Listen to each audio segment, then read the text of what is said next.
Hi guys, my name is Lizelle and welcome back to my channel. Today is the start of another reading vlog. Today is Thursday. If you don't know, from Thursday to Sunday is the start of the Taboo, Twisted and Taboo readathon. Created by McKay from Ohay's McKay, Cheyenne from That Tall Book Girl, Tori from Novel Life, Jess from Piece of Books, and Sam from Sam Reads a Little. And today, throughout the next 4 days, I'm gonna be blogging all about the books I read for the readathon. I'm gonna read Hush Hush by Lucia Franco, His Pretty Burden by, I can't remember her first name, but her last name is Harris, Lunatic by Onley James, The Dare by Harley The Dare by Harley, I can't pronounce her last name. The Dare. Coach Me by Shanora Williams. Sicko by Amo Jones.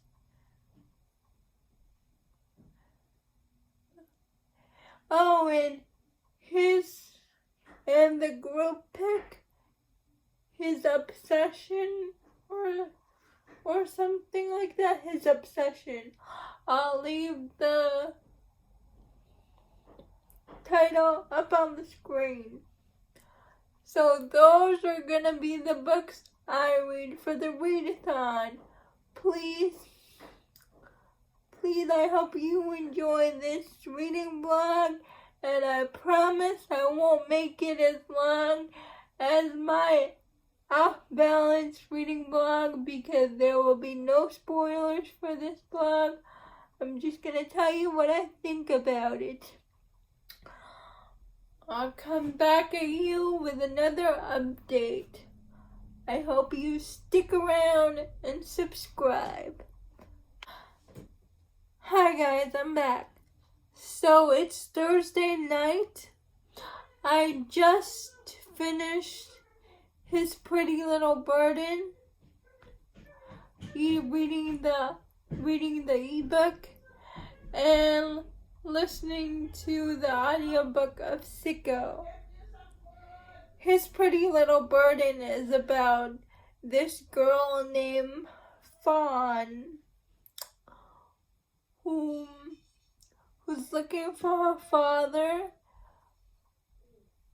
to take care of her unborn son because unborn baby,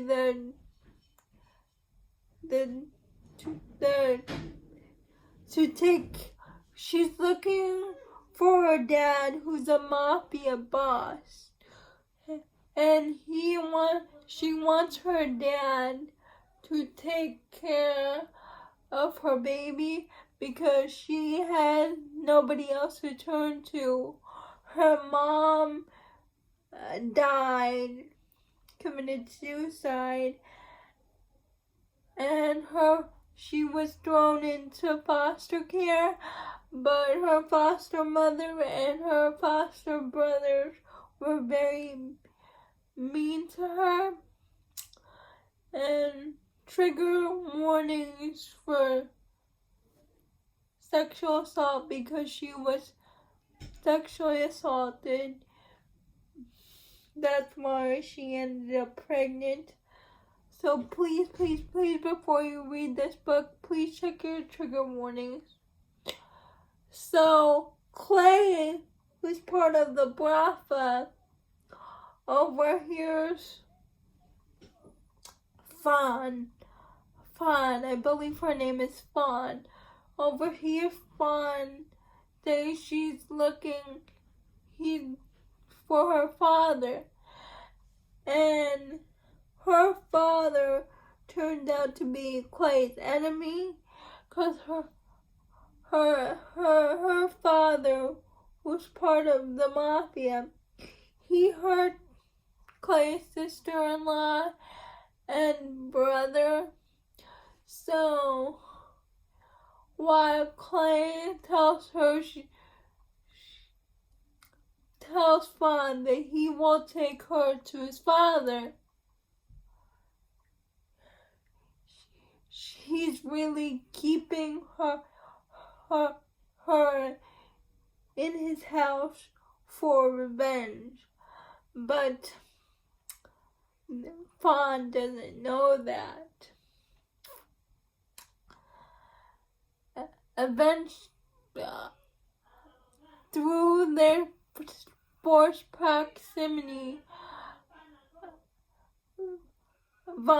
Clay starts to notice that this girl is very innocent. She's very naive and she needs someone to protect her. And Bond's married, but it's a marriage of convenience because his wife likes girls, and she's the only daughter of a mafia boss, but since she's a girl, she cannot inherit the throne because she's a woman, so she had to marry Bond so she can have some resemblance of power. So they have a marriage of convenience, but they're friends. There's nothing sexual going on between them because, as I said, Bond's wife, Aurora, is attracted to girls and not to guys.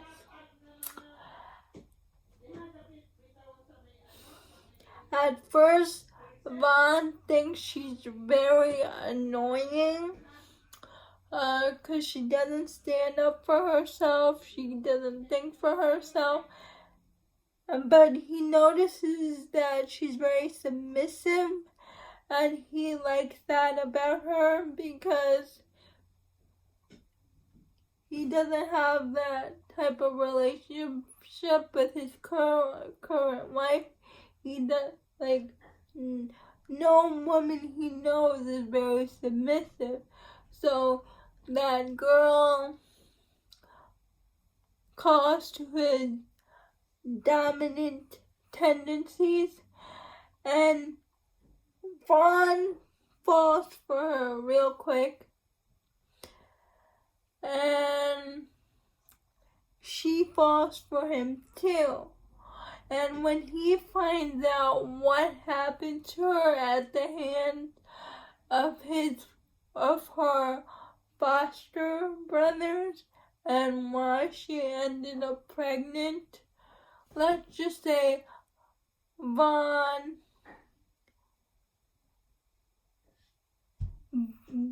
gets revenge for her sake upon her predators. He gets revenge for Fawn. And trigger warnings for miscarriage. Please check your trigger warnings before you read this book.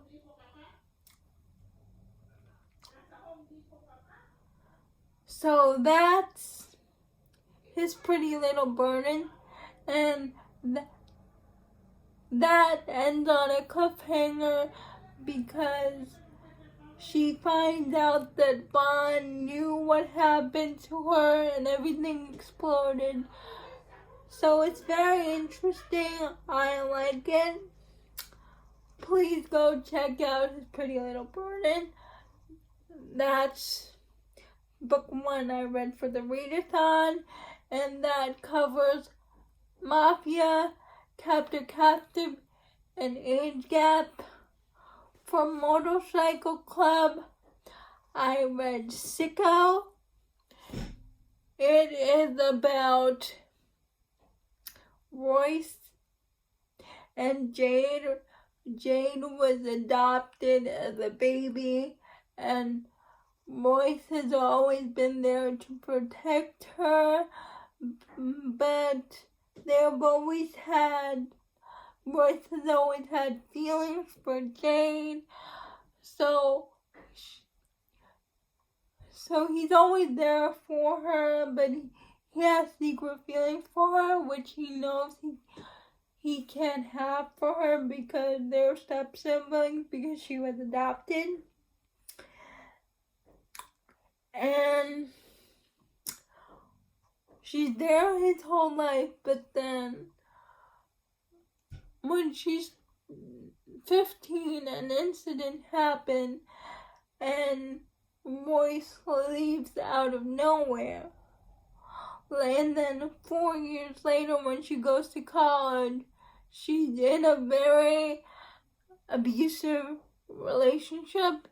That's when Royce comes back, and we find out that Royce is in a motorcycle club, and he's the vice president, and Royce does not care about the taboo-ness. He doesn't care that there are step siblings. All he knows is he wants Jade, and he knows that Jade's in a bad relationship, and he is going to get her.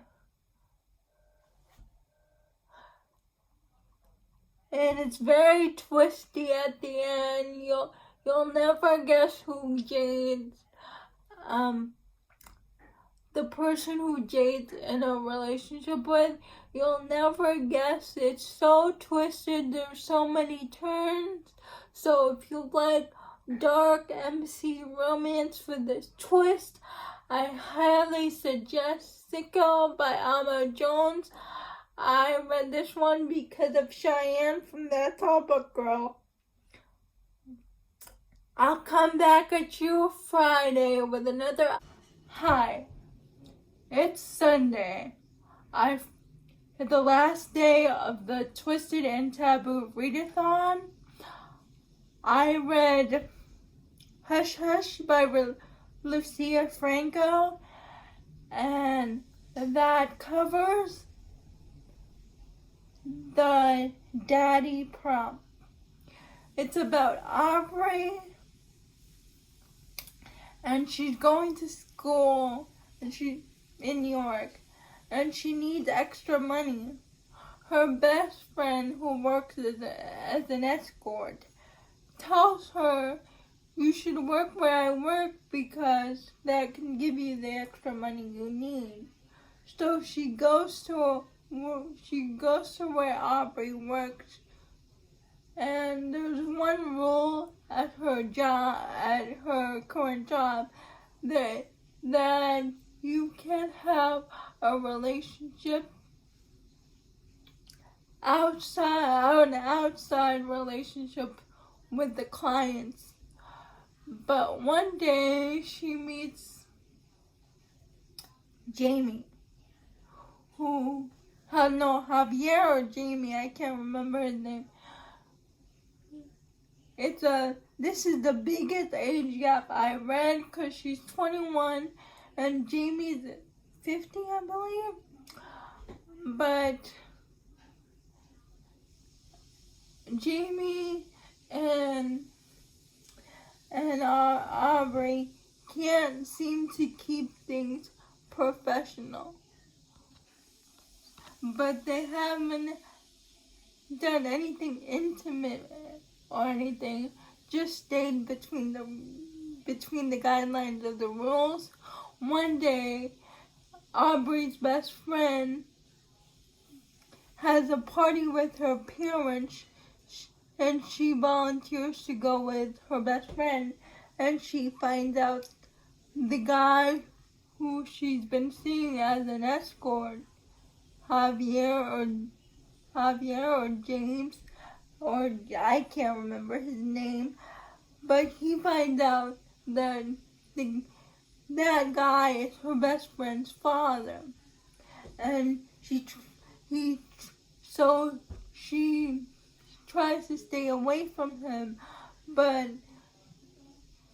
he makes her an offer she can't refuse, so they end up forming a physical relationship. Obviously, that relationship turned into something more, but they're keeping it from her best friend because they don't want her to know. And that's basically the story. I don't want to give anything away, but shit is gonna hit the fan when she finds out that her best friend is sleeping with her father. I really like this, not as much as Off Balance. I gave it 4 stars, but I really want the best friend to get her own story, and that covers the daddy problem. The other story I read is Lunatic. It's serial killer, it's romance. It's about Thomas Maloney, who raises kids from not so good homes. He takes them away and raises them to be serial killers who kill bad people. So in book 6 we have Archer and Mac's story. Archer and Mac have known each other for a really long time, and they've always had this physical relationship, but Thomas and Archer's mom put them in charge of a project that they're working together on, they're working to build an organization of serial killers like them, like to take care of bad people. But they want Archer and Mac to be the head of it.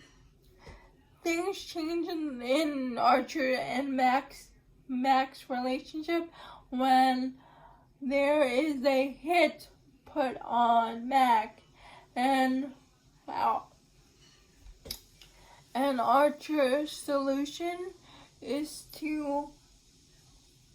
for them to get married, so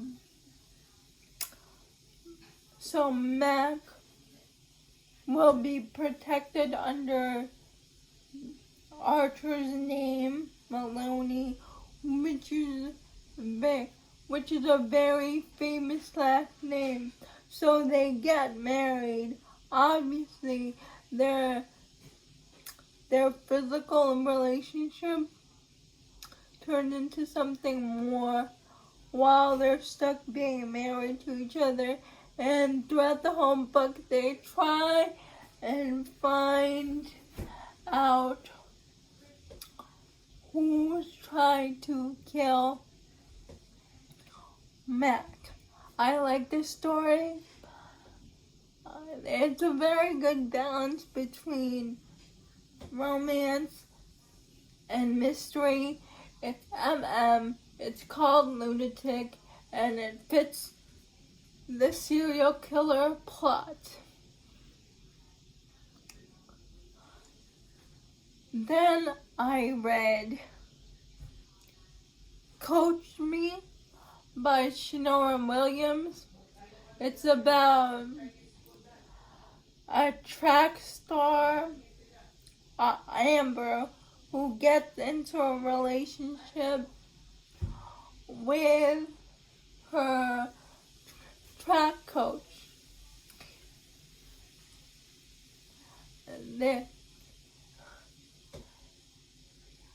because it's forced proximity. They're working together all the time, and one day at a carnival they decide to cross the line, and then they begin their forbidden relationship between a coach and an athlete.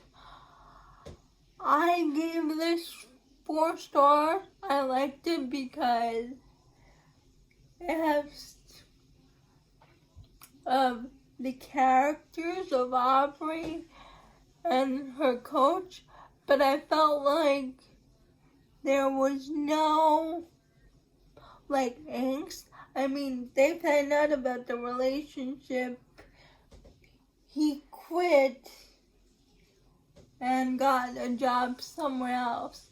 And she told her mom, but the mom was like, okay, I don't like what you did, but I understand. So there was really no consequence to their relationship. There was no angst, there was no tension, there was no forbiddenness.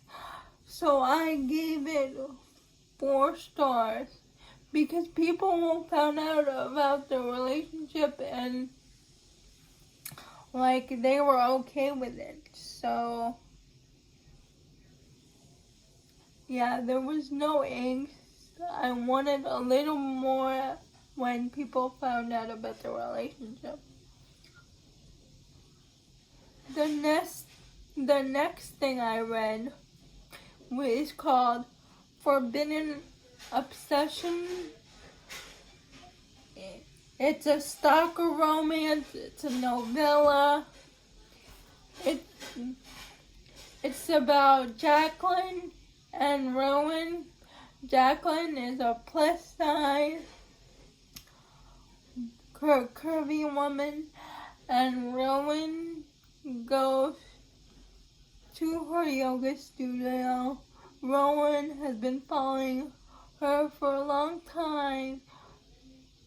He's stalking her, and he's actually her stalker because he's been following her for a long time. And it was okay, but it was just a novella, so I gave it 3 stars. It was okay. It wasn't my favorite, but if you want a cute stalker romance, Forbidden Obsession by Regina Wade. I wanted a little bit more. It was only 81 pages, so there's really nothing I can say. Even when she finds out he's her stalker, she's okay with it. There was really no angst. It was just okay. And the last book I read, no, actually I didn't read anything for the bully romance because the one book I was gonna read, The Dare, got taken off of Amazon, and I don't know where to read that now because Amazon removed it. So I'm gonna end the vlog. I would love it if you would like, comment, and subscribe. Please let me know if you participated in the Twisted and Taboo readathon. Please like, comment, and subscribe. Bye!